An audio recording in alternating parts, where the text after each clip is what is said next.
My name is G. Fletcher, and I would like to welcome you this evening to a very exciting interview I'm really looking forward to with Susannah Cannon. Now, to give you a little bit of a background on this incredible athlete, she has, I've had the honor of meeting this lady a few times now, and she has rocked me. Her knowledge just about fitness and the body and what the body can do when it's actually able to function properly is amazing. But what I love as well is that she's got a really beautiful personal story that happened throughout her athletic career as well. But often these things can make you a stronger person and a more resilient person. So I'm going to pass you over to Susannah Cannon now. Susannah, I'd love you to just share with us just a bit about your background, but also about your athletic, competitions, what you've done, just a bit about your story, please. Thank you, and thank you for those very kind words too. It's been a pleasure to get to know all of the people I've come into contact with so far within the LifeVantage team here on the coast.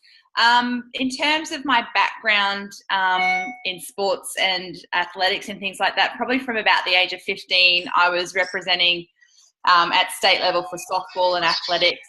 And most of that was through school and external kinds of things like that. But once I kind of wrapped it up, I was focusing mostly on my basketball career and got a scholarship to play through the university ranks and wanting to end up in the WNBL kind of side of things. So whilst I was doing that, I moved to Coogee Beach and took up playing beach volleyball just for fun.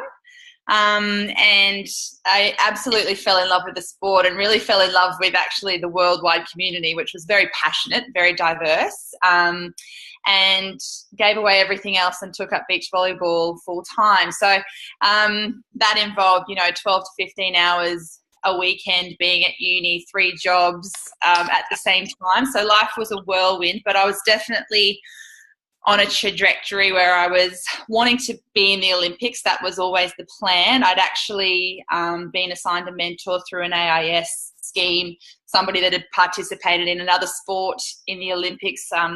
So she'd been a sailor. So we were working through a lot of visualization and long-term planning around that. So there was a particular goal. It was London, and it was 2009. So London was where I wanted to go. So I was planning to move to the States in 2009 to play on the international volleyball circuit and just get some more exposure to different coaching styles. And I was diagnosed with ovarian cancer, and I was 25 at the time. And I was basically told one Friday night, we need a decision by Monday. It's either this 6-month course of treatment or it's a full hysterectomy. So being 25 and wanting the quickest fix possible because I had places to be, I just went with the chemotherapy and some oral treatment as well. So that in itself threw my life in a completely different direction.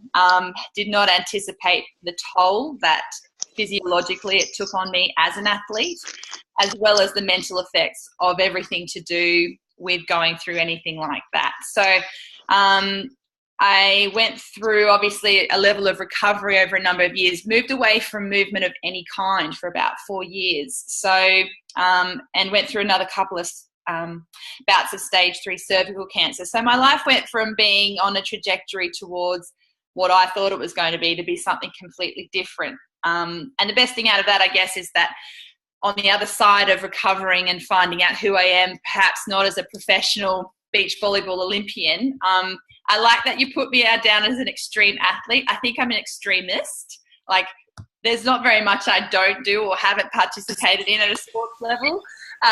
So I've now moved into the movement and performance coaching side of things, and it's exposed me to a lot of athletes. And I think the biggest thing for me is generally the people that I see in my studio are either chronically injured or chronically in pain, or chronically ill, and like me have had these lifestyles that have revolved around professional sports and has really taken a toll on the body. So I've exposed myself to quite progressive styles of movement and methodology around the perception of what health is. And it's allowed me to motivate and educate my tribe. So that then led to obviously some connections, which got me into the Kokoda Challenge a couple of years ago, doing the ultra event down in the Gold Coast, which was for an endurance athlete completely, for a power athlete completely left field. So I'd never done any endurance movement of any kind. And I'm now more in the coaching and training side for people that do those events, because I'm never doing it again. I would definitely recommend that everybody give it a go, but it definitely, again, took its toll on my body and exposed just how much our environmental effects can have on us, when we make the decisions to do these kinds of movements. So in terms of you just talking about Kokoda, and I know this now, if you could just tell us a tiny bit, because I want to talk about Protandim and supplements and why Protandim and what you kind of got from it. But I'd love you to maybe even talk about your partner and what he found after the Kokoda Challenge from being on Protandim. So you must have been offered so many in your time. You get offered supplements upon supplements all the time. What was the thing that excited you about Protandim and what it could potentially do? Yeah, so there's probably a couple of parts to that. So supplementation for me personally I've always been very tentative and holistic. Actually, I hadn't had a protein shake before I was 28.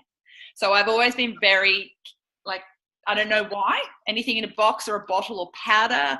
It's just, having said that though, my network of people and professionals that I was exposed to in my work in Sydney, I was always very happy to try something that came from a trusted advisor, so an expert in my network, rather than something I might have seen on TV from an ad and things like that. So I had always just relied on my own good health when it came to supplementation. And if ever anything came up, I'd always try it on Andy first. So I run my clinical trials on Andy. So that's my fiance. But when I hit 33, and honestly, it's probably more just in the last 12 months. So 33, and post all the cancer treatment and the changes that have started to occur hormonally and physically for me, I had a few blood tests and I've gone, it's time to get a bit more responsible about understanding my own supplementation too. So for Andy though, in terms of the recovery piece, I think has been the key thing.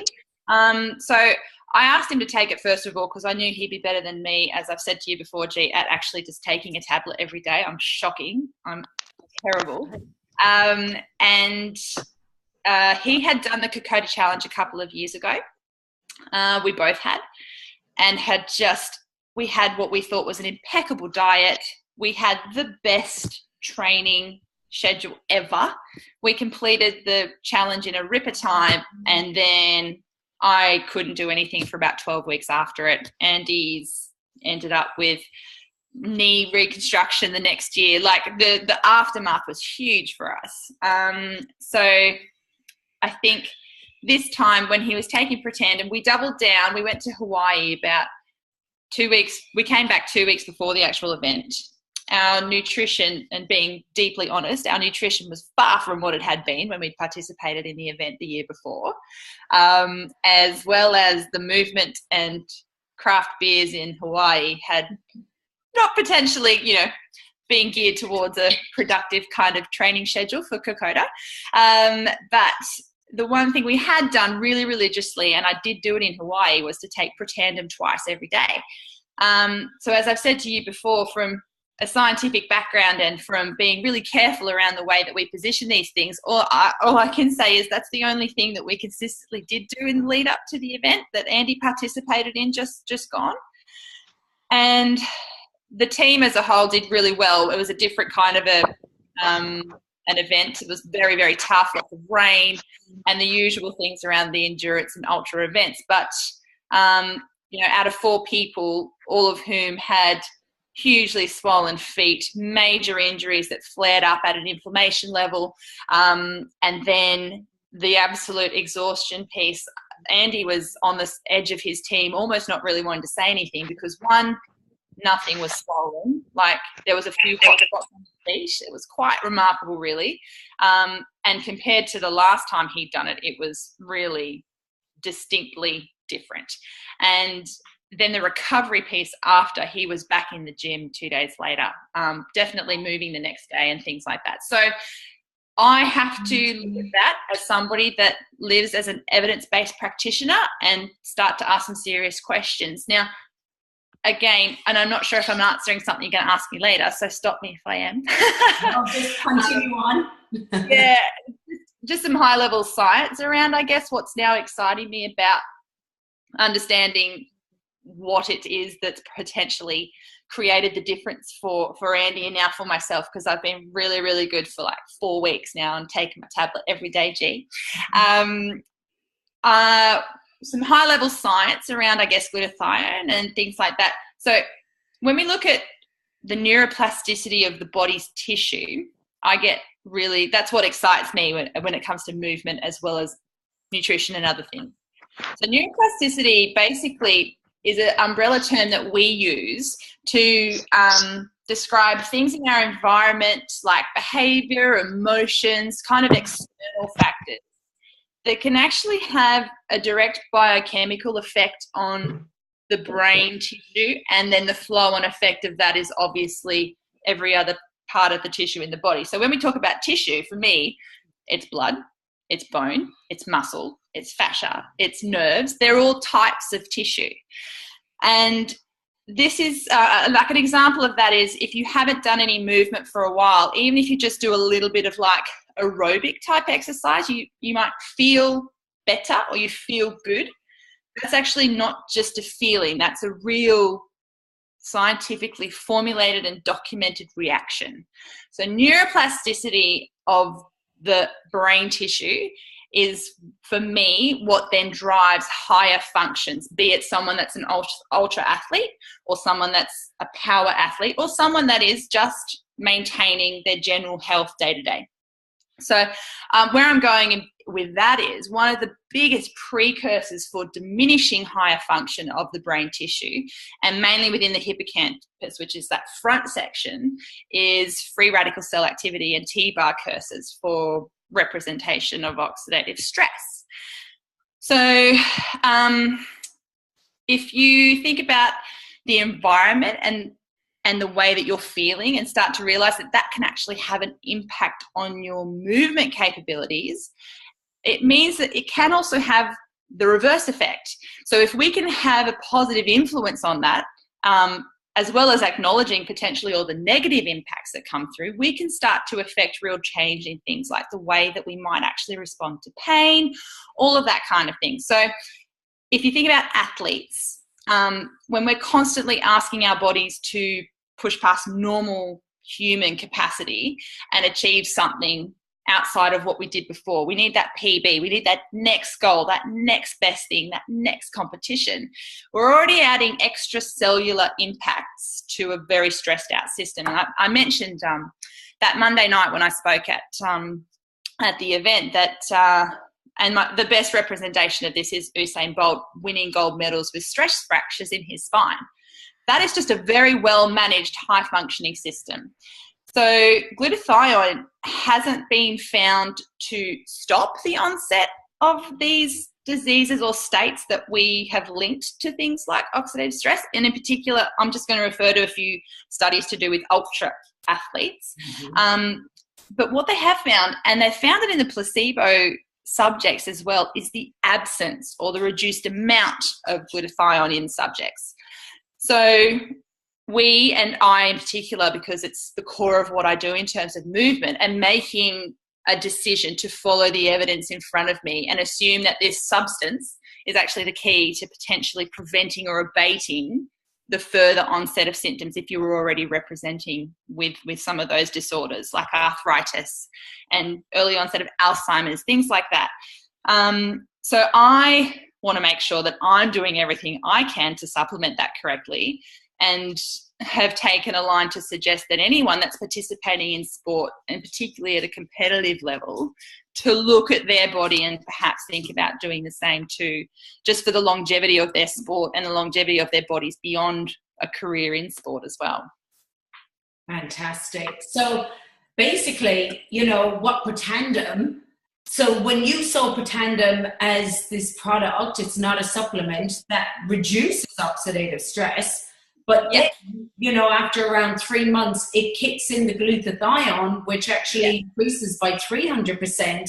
We're kind of balancing everything out that your body needs so that it can heal itself naturally. Correct. And this is probably another key piece, and back to that term of neuroplasticity. Tissues are highly evolved but highly acceptable live substances within the body. But the thing is, they heal. Tissues heal. We as humans, in terms of our function and day-to-day, choices around activity and food, are the biggest inhibitors of naturally occurring healing processes. Mm-hmm. That being said, it's not to say we have to revert the whole evolutionary wheel and can't sit at desks anymore and we can't be in offices, because that's just not realistic. So we have to accept the fact we need external supplements to assist with the processes there if we want to get the most out of our life, in particularly as we start aging and still want to potentially do our sports and movement that we've always been able to do and just relied on our youth to do. Okay. It was funny. I saw this, I had an in-home last night, and there was a 78-year-old there who actually had chronic pain, and you don't realize when you're young. He said, I was a carpenter, so I lifted stuff that was way too heavy for me all my life. And now I'm here with joints and shoulder pains and things that they've said, there's no point even operating on you because it's actually going to make it worse. And he said, I was on the biggest doses of Tramadol. And he said, I sat there, such a skeptic. He said, I couldn't raise my shoulders or my arms. Yeah. I was on the biggest dose of Tramadol. He said, well, I can now say that I've cut down, that I am basically, after months of cutting bits and bits and being with my doctor. And he said, I'm off it. I'm walking the streets and look at my arms. And it was so good, because we don't realize our jobs and what we're doing on a day-to-day. When we're in our 30s and 40s, we think, hey, we're sweet. Everything's good. And I had no idea. He's 78. Now all the stuff, all the jobs he's done all his life, is his body is feeling every single one of them. Absolutely. And if you look at things like, and again, it's very, very difficult to immerse yourself into a career of sport as a professional. But then you have all of the semi-professional and amateur sports people, which there's a lot of, that not only do they then go and participate actively in sports, but that's after a day of perhaps being seated in an office or perhaps being at a tradie type job. And it's not to say that there are some people that are naturally, because you see some of those like 80-year-olds sometimes on videos on YouTube that are moving fantastically still. The adaptation piece is really key. So the healthier the tissue of the brain and the less lipid peroxidization there is, which has found to be reduced by glutathione, is that we should be able to age and adapt with our movement. But, the stresses of a professional sports career come with their own kind of, precursors to a lot of disorders as well. But yeah, the vocational piece is a huge deal for a lot of people, and that drives a lot of what I see walk into my studio from a movement coaching perspective. Definitely. Wow. So you're kind of saying as well, because I'd never really understand this, lipid side. And I mean, I look now and I study oxidative stress, and that has a massive impact on the brain as well. So by lowering it and by lowering oxidative stress, we're actually, hopefully protecting our brains from. And you're protecting your naturally producing sources of glutathione as well, because we produce it naturally within the body. So oxidative stress actually affects that process at a chemical level too. So not only are you enhancing the possibility of higher function being maintained, you're allowing the body to naturally produce those things which we need to heal us and keep ourselves safe from the external things that we can no longer get away from in our environment unless we buy an island somewhere and don't have to work and can just focus on ourselves, mind, body and soul 24/7, which is no longer realistic. So yeah, we have to accept the fact that this is the environment that we live in. How can we get the highest function possible out of it? Cool. I've got somebody here just saying, hey, do you use Axio, or did you get Andy to use Axio as well at the Kokoda? No, we didn't. Did we use it during Kokoda? Did you have it during Kokoda Axio, or just training before it? Sorry. Axio? Okay. For Kokoda? Yeah. Yeah. He chose to use Axio instead of like an electrolyte drink. He took electrolyte tablets, whereas previously we'd been with another supplement company the years before and we'd used their electrolyte one. So he used Axio as like a drink other than water during the challenge itself. So hydration was never an issue. For me personally, Axio tasted good. So I used Axio before I took Protandim. And I'll never forget the day Denise brought it into me. I have a very hectic work schedule and she brought it into me one Saturday morning, and generally I do about 60 to 70 hours a week. So she brings it to me on a Saturday and I hadn't had a coffee yet, and I was facing down the barrel of 20 people turning up for their mobility class, which I love, and I drive a lot of energy from my people, but she gave me the Axio and anyone would have thought I was on some pre-workout the way that I reacted. It was ridiculous. So and again, I'm susceptible to noticing the changes in my body when I take these things because I don't take them all the time. So it had an impact on my energy output. And we now use it as like a intra-workout supplement. So I don't treat it as a post or pre. I just have it while I'm training. Yeah. I love it. I love them all. I love every flavor. So does anybody have any questions? I know that we're going a little over time, but the information has just been amazing. I just feel I've learned so much more from you. I just love these interviews. We're just understanding so much more about how the body works, because basically that's what we're trying to do, is get the body to start healing itself and start in the way it's supposed to. Absolutely. And I think the key piece is to recognize how susceptible the tissue is. And so don't ever ignore the way that you're feeling. Understand that it's a reaction that's going on in your body. And I'm someone that's all about mindfulness and the external things that the mind can achieve, but at a really scientific and physiological level, the slightest change that you can bring about in your body. You know, a great mentor of mine has just recently spoken to our 12-week challenge is about the fact that a 10% change is a 10% change. You cannot, dispute that change because it's not 100%. So if you can get the slightest improvement and be patient with that, that's a positive impact on you as a functioning human being. So we prefer to look at the whole person as a being rather than focusing on little bits and pieces here and there. So excellent. Okay. Well, thank you so much. I so appreciate it. I know we've just gone over a few minutes, so I just really, really appreciate everything that you've given us, all this information. And look forward to posting this and sending it out to lots of people. Thank you so much. I really appreciate it. Thanks, G. Thank you. Bye. Thanks, everyone. Bye.